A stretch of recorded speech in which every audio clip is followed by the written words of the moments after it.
जी मैं फ़ोन कर रहा था सुबह में आपको, जी मैं फ़ोन भी करा था भैया। बोले थे कि अबू भी बहुत फ़िक्रमंद थे, ना सता रहे हैं, बहुत सता रहे हैं, बहुत टार्चर कर रहे हैं, बोल के।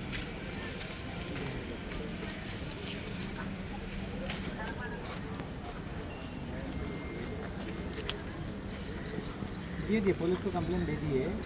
एसआईटी बनाओ बोल के सीनियर एडवोकेट्स आए थे, और जैसे लीगल फैसिलिटी से आए थे वहाँ पे, एसआईटी कॉन्फ्लिक्ट करो बोल के करेंगे बोल के बोले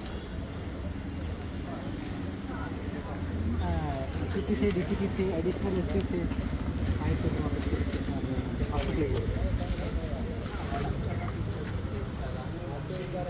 गाड़ी किसके किसके नहीं मालूम, नंबर प्लेट भी नहीं है, पीछे का भी नहीं है, सामने का भी नहीं है, अब तो वही ट्रेस नहीं कर पाएंगे। जी हाँ उस्मान का भूल गया वो, अब लास्ट टाइम जो बनाए थे सुपारी बनाए थे डीके अंकल सरताज तक को और अब्बू को दोनों को मारने, वो सुपारी लीक हो गई बाहर, तो फिर वो अबैंडन कर देते। अब फिर ये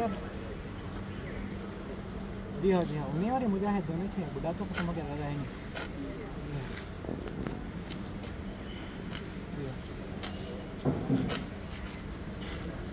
टू मच हो गया अभी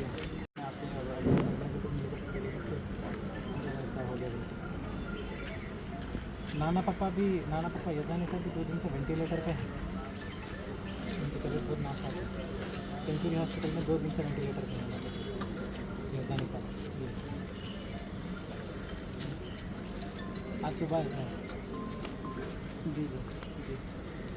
यहाँ पोस्टमार्टम होने के बाद ले जाने घर शांति नगर से, वो भी फाइनल अभी थोड़ी देर में मालूम होता है, तो फिर जाना घर पे।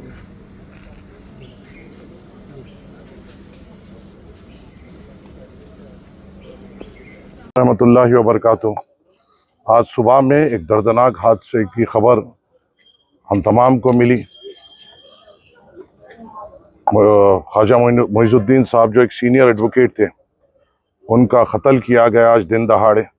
और उस वक्त कत्ल किया गया जब वो सुबह में अपने एक उनके रिश्तेदार में जो बीमार थे उनको देखने जब जा रहे थे, उस वक्त में मनसूबा तरीके से उनको गाड़ी से कुचल कर मार दिया गया। और यहाँ हम मजलिस इत्तेहादुल मुस्लिमीन इसकी सख्त मजम्मत करती है, और इस वक्त में अफराज ख़ानदान के साथ पूरी मजबूती के साथ हम ठहरते हैं।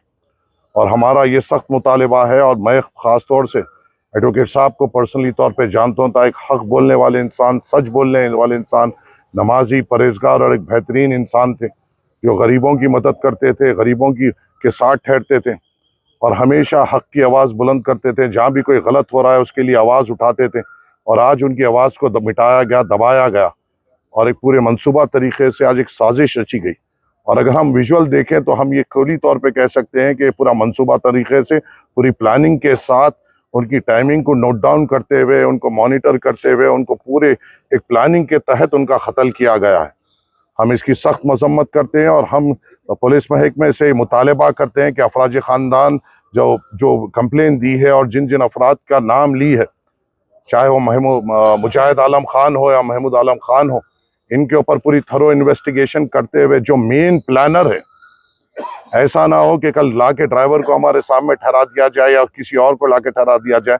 पुलिस को इसके तल तक जाना पड़ेगा, पूरी तफ्तीश करते हुए इसके जो मेन कॉन्स्पिरेटर्स है उनको अवाम के सामने लाना पड़ेगा।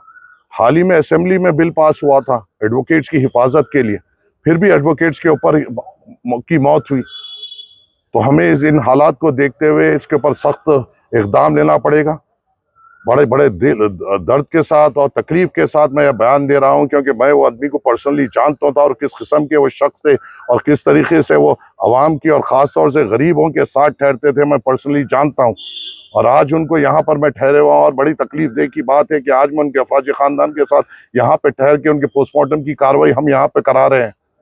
जो हम ये सोच रहे थे अल्लाह इनकी ज़िंदगी बाकी रखेगा तो ये और गरीबों के साथ ठहरेंगे, आज उनकी आवाज़ को खामोश किया गया। क्यों? चंद पैसों के लिए, चंद ज़मीन के टुकड़ों के लिए। क्या ज़मीन के टुकड़े और पैसे क्या आपको खबर में साथ लेके जाएंगे आप, या आपकी आखिरत का साथ देंगे? इंसान अंधा हो चुका है, और इन अंधों के आंखों को खोलने का वक्त है। मैं एडवोकेट फटनी से भी कहता हूँ कि आप एक जगह होइए, आले ओहदेदारों से मुलाकात करिए, चीफ मिनिस्टर से मुलाकात करिए, मुलाकात कर कर अपनी बात पूरी मजबूती के साथ रखिए। आज ये जो हादसा एडवोकेट्स पे हो रहे हैं, इसे रोकना हमें ज़रूरी है, क्योंकि और ख़ास तौर से जब मोइजुद्दीन साहब के जैसे शख्स का इंतकाल होता है, ये हमारे लिए बड़ा नुकसान है। और कई गरीबों के लिए नुकसान है जिनकी वो मदद करते थे। मैं उम्मीद करता हूँ पुलिस महकमा इस पे सख्त से सख्त इक़दाम लेगा, जल्द से जल्द इन तमाम कातिलों को पकड़ेगा, अवाम के सामने लाएगा और इनको सजा दिलाएगा इंशाअल्लाह ताला। नोट डाउन करना चाहिए, तो ये क्या लगता है कि बिल्कुल पहुंचना चाहिए और इनको पहुंचाना चाहिए।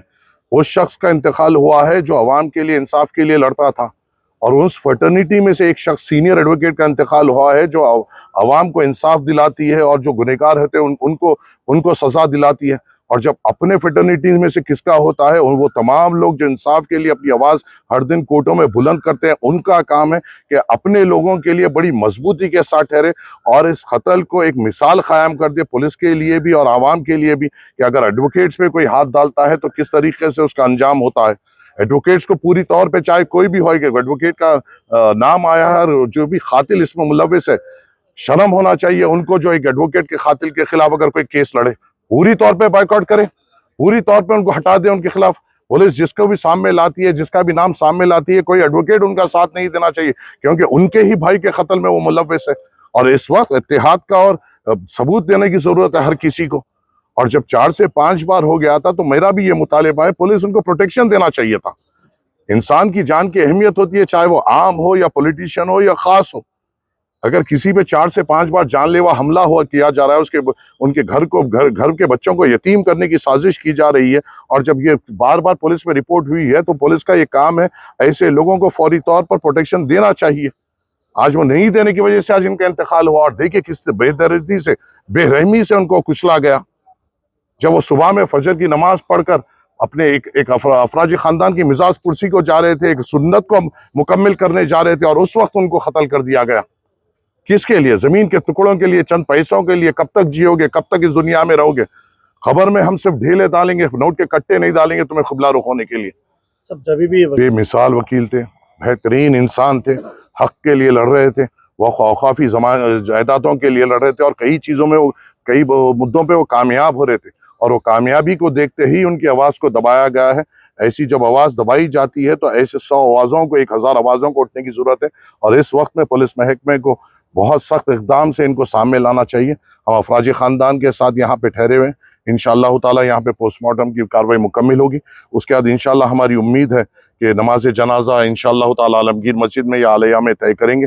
उसके बाद संगारेड्डी में तदफीन होगी, वक्त बताया जाएगा इंशाअल्लाह ताला सबको। और पूरे अफराजी ख़ानदान सब्र से है, हिम्मत से है, उनके फर्जंद बड़े सब्र से है, उनके घर वाले बड़े सब्र से है। सब्र इसलिए है क्योंकि उनको उम्मीद है कि इन कातिलों को कटघरों में लाते हुए इनको सजा दिलाई जाएगी।